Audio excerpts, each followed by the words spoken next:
I don't like BTS. I've never liked BTS. I've listened to BTS and I think that they're incredibly overrated just by my own subjective standards. That standard being they're famous and I don't like them.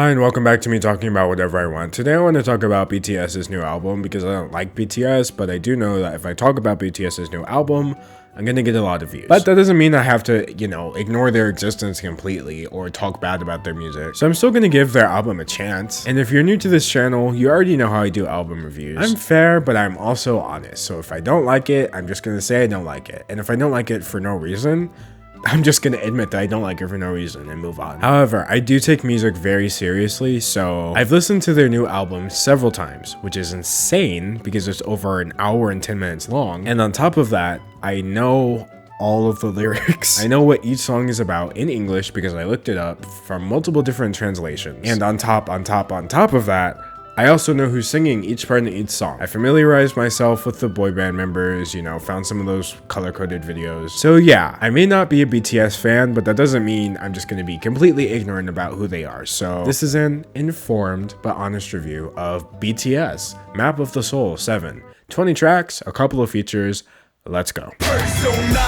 Alright, track 1, intro, Persona. So this track is rapped by RM, and it's kind of a song about losing track of who you are.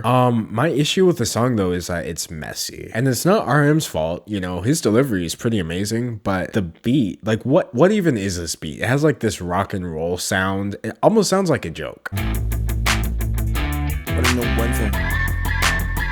I don't like it. But of course a rap song is more than just the beat. The lyrics are pretty amazing. He kind of talks a bit about getting everything you wanted, but it's still not being enough to assuage the voices in your head. It's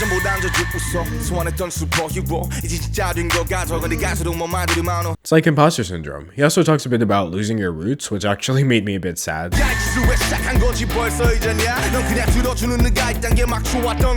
But it's not a negative track because despite all these insecurities and uncertainties, it ends with the reassurance of who he is. I like it. I like the message. The whole song is kind of summed up by the refrain.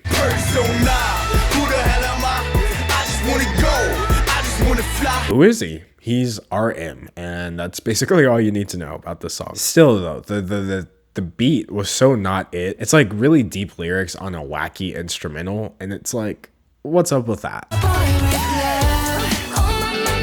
Boy with Love featuring Halsey. I don't like it. First of all, the instrumental to this song is so commercial. It's like radio ready. It's unoriginal.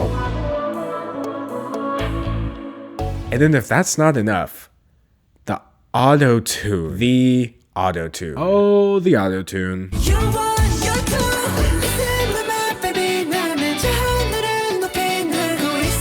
It's so much. Also, the delivery of the chorus is annoying. Anyway, Halsey shows up and she's the first feature on this album. And why is she there? She's barely there. I mean, you can hear her, but not really. The only place she's really prominent is just like one part of the chorus.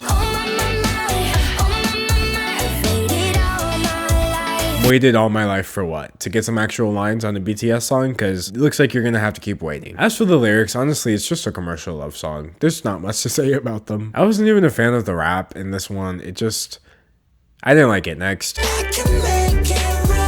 Make It Right. Okay, the song was actually co-written by Ed Sheeran, and so that's interesting to keep in mind. However, that wasn't enough to make me like it. And honestly, with this being track 3, I was starting to get very worried because the auto-tune was back with a vengeance.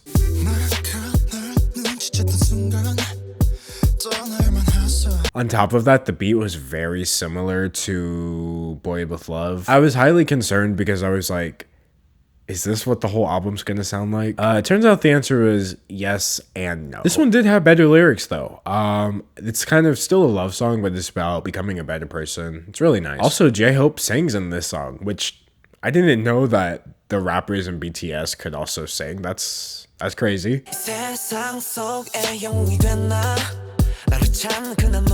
As you can hear, he actually has a pretty nice voice. I'm assuming, even though I wouldn't really know, because it's slathered in auto-tune. Jamais Vu. This is a subunit song, and it's featuring J-Hope, Jin, and Jungkook. Honestly, the three of them go really well together. First of all, Jin and Jungkook's vocals really complement each other. It's like a very soft, nice song. And then on top of that, we get sad J-Hope.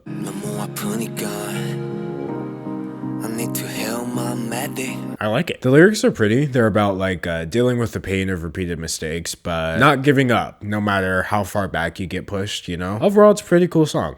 I enjoyed listening to it. Track 5. Awful, awful, awful. What is happening? It sounds like bad rap from the 90s.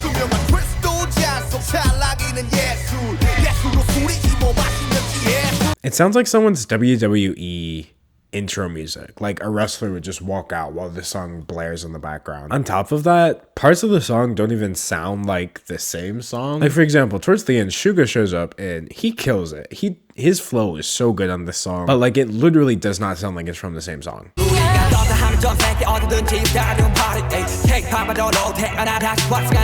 I wish we could just get Suga like by himself. Not that the other members are bad, it's just the production on the rest of the song is awful. The lyrics on the other hand are incredible. They're really deep. It's written on multiple levels. It's kind of mixing Korean folk songs with Greek mythology, which is a crazy concept. Like the song is not really about getting drunk on alcohol, it's about getting drunk on art and music. Overall, it's really neat. Too bad it sounds bad. Interlude, Shadow. Alright, so my wish about getting Suga by himself came true, and I couldn't be happier. This song is incredible. Sonically, this song serves as a bridge to the next part of the album, and things are getting a little darker. See, it starts off with Suga listing off his aspirations, and it's, you know, pretty chill. I wanna be rapped. I wanna be the top. I wanna be a rockstar. I want it on mine. But then it kind of changes, and all of a sudden those aspirations are sounding a little scary. I wanna be rapped. I wanna be the top. I wanna be a rockstar. I want it on mine. And then the song just, Suga goes crazy, and like he starts rap arguing with his shadow. It's legitimately terrifying, but in the best way possible.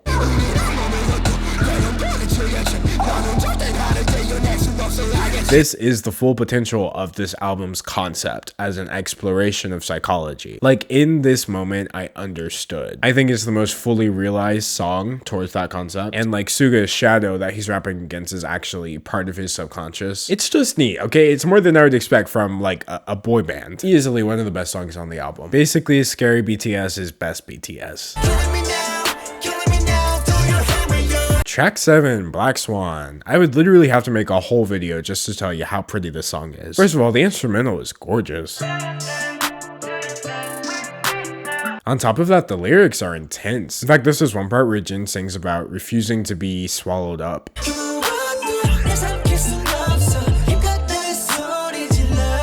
It's some powerful stuff. The song is kind of like, it's about BTS falling out of love with music, but then not falling out of love with music because music is all they really have. It fits the dark direction after the Shadow interlude really well, which I was happy about. And on top of that, you don't find very much music about the love of music. And as somebody who loves music, I just thought the song was incredible.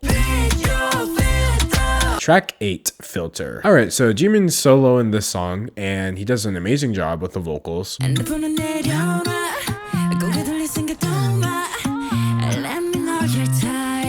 Actually, it still has like a little twinge of dark, not just in the music itself, but the lyrics, they're not necessarily like healthy. But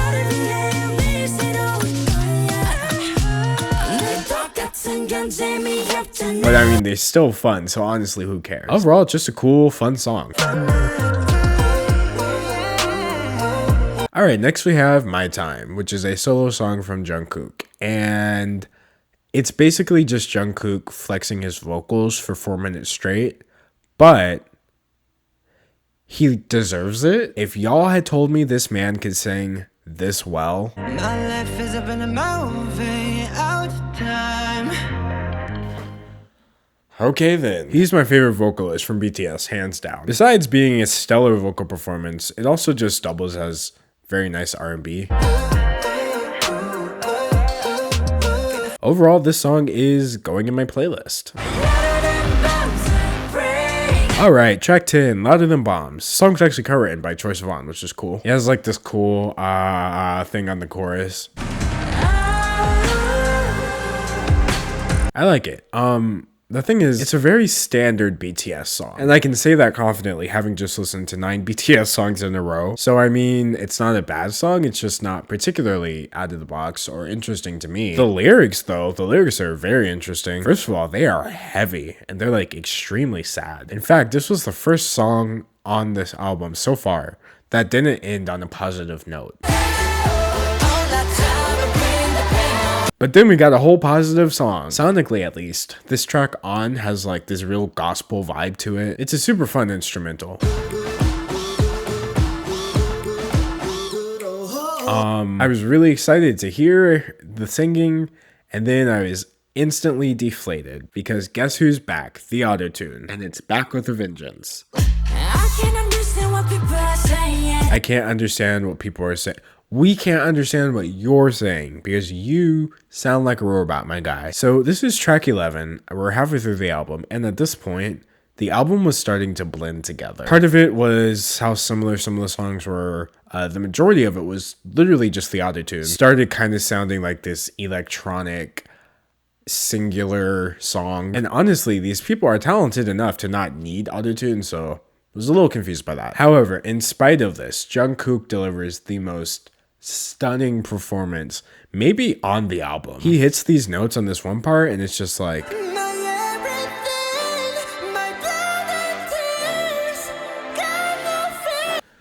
okay then. Track 12. Ugh. The only thing about this song is the title. Everything else is phenomenal. This song features BTS's rap line, which is of course RM, Suga, and J-Hope, and they kill this beat. There's this one part specifically where J-Hope hits this flow and it's like flawless.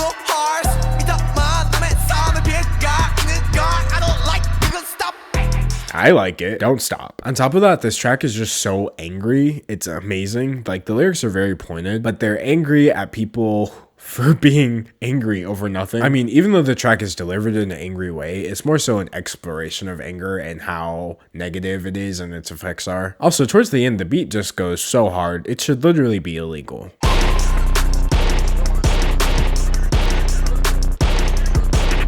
Perfection. 0 O'Clock. This song features BTS's singers, so that's Jimin, Jin, V, and Jungkook. And honestly, the song is boring. It's very mainstream, very commercial. It's similar to a lot of songs I've heard before. But on top of that, it just sounds dated. It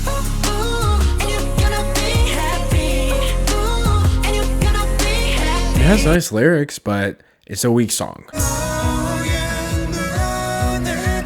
Track 14, Inner Child. So this is V's first solo track on this album, and he got played. They did him dirty. This track is not... No.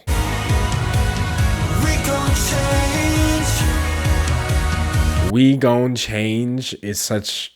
that no. And what's with all the like, is that really necessary in the background? Like, it sounds like a church worship service, you know what I mean? It sounds like music from a commercial targeting Gen Z. You know what I'm saying? Alright, track 15, Friends. This song is performed by Jimin and V, and it's hilarious. Basically just two grown men singing like a love friendship song. It's to each other. What I'm trying to say here is like, I literally love this song so much.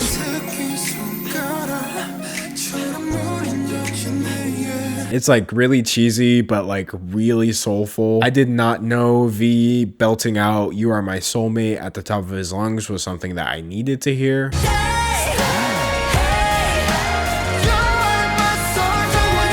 But I am so glad that I heard it. Alright, Moon, track 16. The album's almost over and I'm kind of glad because I don't like this song. It sounds very similar to Inner Child. Just take all the criticism I gave towards the track Inner Child and apply it to this song. Respect. Track 17, Respect. I was seriously losing interest in the album at this point. This song is by RM and Suga and it sounds like another bad 90s rap song. There's a cool sample in the beginning though. I don't know what it's sampled from, but it sounds nice. I like that. That's about it. Track 18, We Are Bulletproof, The Eternal. I guess since we're towards the end of the album, they just wanted to hit us in the feels, and that they did.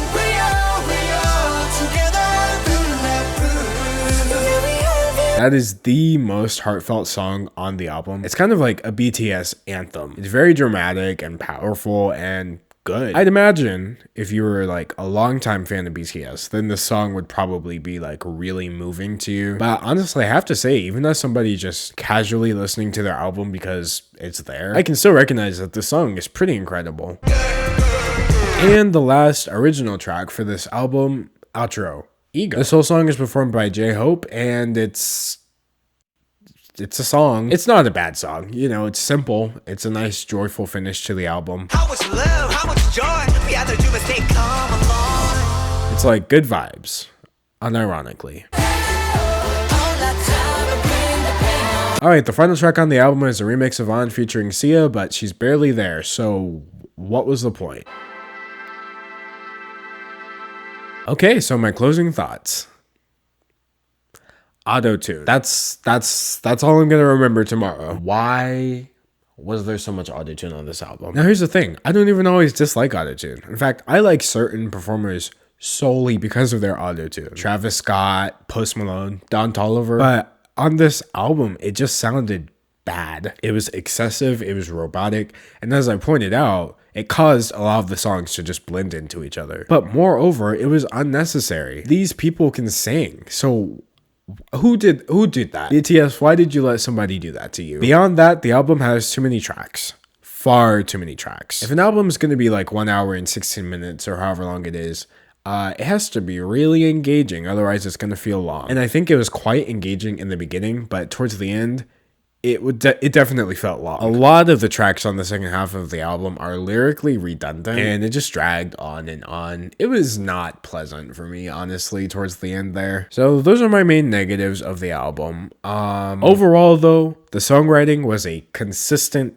win. I mean, the whole concept of the album was incredible. They delivered an entire album focused around exploring psychology through music. On top of that, their performances were flawless. All 7 of them. Jimin's vocal style, Jin's high notes, Jungkook's literal everything, V's deep notes, RM's power, Suga's versatility, and J-Hope's carefree delivery. They like all came together on this album to create an amazing product, and that product gets a B-, -1 letter grade for autotune and redundant songs. There were just too many. Why were there 20 songs? Anyway, do I still dislike BTS after all of this? Yeah, I mean, it was good music, but this was still very much in the vein of all their other music, which I already didn't like before listening to this. They're good artists, and I definitely understand why they're so popular now. Definitely more now than I did before listening to the album. But I mean, when I'm just minding my own business and going to chill, I'm not gonna put on BTS. Well, okay, I might put on My Time by Jungkook. But other than that, I'm not gonna be listening to BTS on my downtime. The style just isn't for me, and that's fine. Like, that's allowed. It's for obviously a lot of people. Like, my final word is that the album felt like a 2000s boy band album that somebody sent to the future and asked people from 2014 to mix and master. And that's not inherently bad. And if you like that sort of thing, I think it's a really good album. It's just not something that I really get anything out of. But yeah, that's my review of BTS Map of the Soul 7. I remained fair, and more importantly, I was honest. But I did my best to educate myself on, you know, the members and everything. Though I am aware I may have messed up some names or some pronunciations or maybe certain things like that. But I promise I didn't mean to. I really spent hours in preparation, just like getting all the lyrics together and putting like the little pictures up on screen. Really, I cared a lot about this video because I cared about listening to the album. You know what I mean? I still wanted to do a good job. But it's still probably going to have a ton of dislikes from BTS stans who only listened to the first 30 seconds where I said I didn't like BTS and then clicked off. Anyway, so honestly, who cares?